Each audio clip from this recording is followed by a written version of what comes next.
የሰው ልጅ ሆይ አንተም ትፈልጋለህ እኔም ፈልጋለሁ እኔ የፈለኩት እንጂ አይሆንም ይላል አላህ ተባረከ ወተዓላ። እኛ የምንፈልገው እኛንም ይጎዳ ብዙ ችግሮችንም የሚያስከትል ሊሆን ይችላል። ባሪያዬ ጤንነትን ይፈልጋል፣ እኔ ግን ሁሌ ጤነኛ ሆኖ መኖር ለሱ እንደማይበጅ ስለማቅ እንዲታመም አድርገዋለሁ። ባሪያዬ ሀብትን ይፈልጋል፣ ሁሌ በሀብትና በድሎት መኖር ለሱ እንደማይበጅ ስለማቅ አንዳንዴ እንዲያጣ አድርገዋለሁ።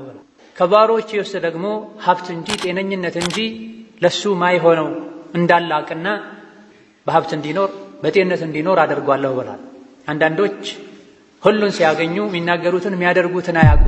ስለዚህ አንዳንዴ አደብ እንዲይዙ ያዝ ያደርግባቸዋል። ሌሎች ደግሞ የፈለጉትን ቢያጡ ለቅጽበት አይቆዩም። ከአላህ የሚያጣላቸው ከዲን የሚያወጣቸው ነገር ውስጥ ይገባል። እነሱን ለማስታመም ሁሉን ነገር ሊሰጣቸው ሊያደርግላቸው ይችላል። እያንዳንዱ ስራው በሕክማ የተሞላ